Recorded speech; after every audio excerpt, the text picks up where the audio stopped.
Rebonsoir les filles. Donc, je vous reviens avec le numéro 1D de la feuille stoichiométrie. Donc, ici, ça ressemble beaucoup à ce qu'on va vous demander éventuellement dans les exercices que vous allez faire en fin de semaine pour vous pratiquer, dans le pop quiz et dans les examens. Et ça va surtout ressembler à ça, les exercices de stoichiométrie. Donc, c'est vraiment des rapports stoichiométriques qu'on vous demande. On ne vous demandera pas nécessairement de déterminer quelle substance est en surplus, comme dans le numéro B et le C. Donc, si on regarde la question D, combien de moles de calcium et d'AlO3, donc trioxyde de dialuminium, seront formés? Puis là, on vous dit, faire attention à ce qui est en excès, ça ne réagit pas.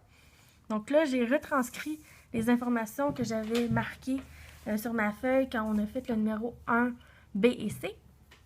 Donc, j'ai rapporté les informations issues du balancement d'équation. Donc, ça, c'est le balancement d'équation. Donc, le balancement de l'équation, quand on a pris nos réactifs, nos produits, on a écrit l'équation chimique, on a calculé le nombre d'atomes de chaque et on a trouvé les bons coefficients. Donc, le nombre de moles qui va réagir, on va avoir 3 moles de CaO qui va réagir avec 2 moles d'aluminium pour former 1 mole de trioxyde de dialuminium pour 3 moles de calcium.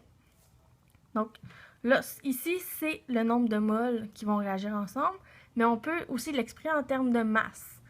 Donc, pour ne pas se mélanger comme dans le cours, j'ai décidé d'écrire la masse impliquée en gardant le coefficient. Donc, j'ai marqué les masses molaires, mais je les ai multipliées par le coefficient.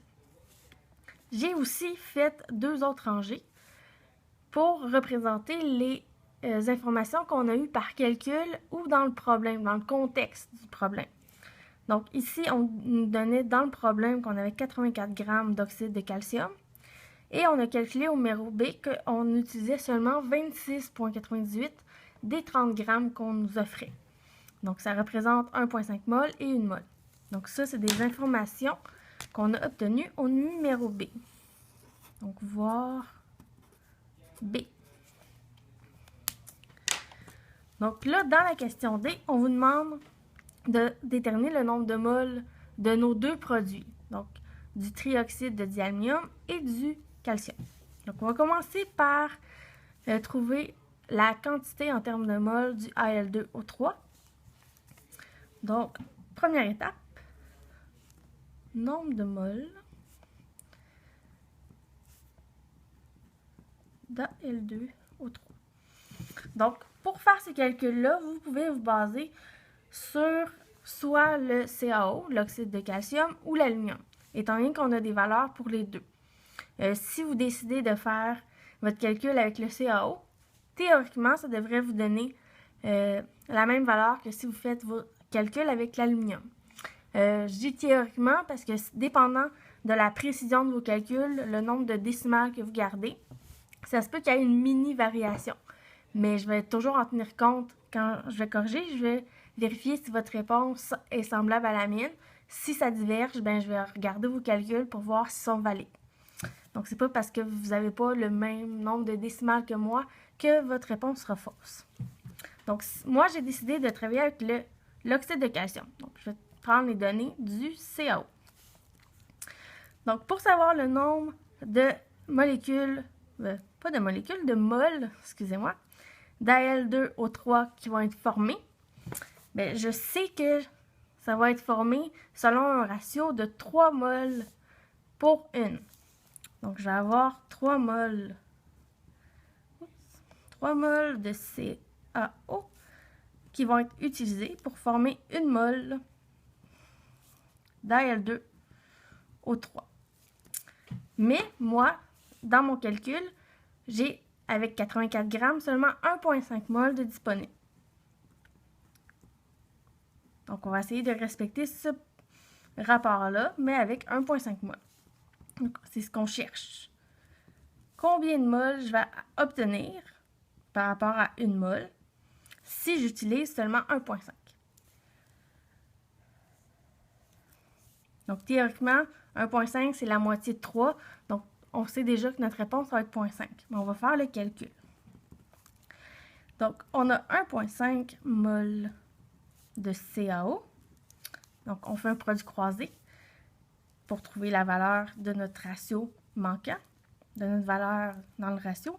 Donc, 1,5 mol de CaO fois 1 mol d'Al2O3. Là, on a fait la multiplication. Il nous reste la division.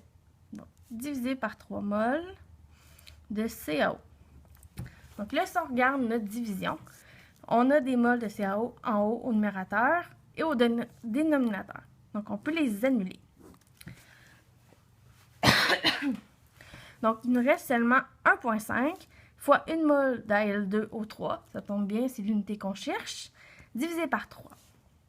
Donc, on fait notre calcul et ça nous donne 0,5 mol d'Al2O3. Donc là, on a déjà la moitié de notre réponse.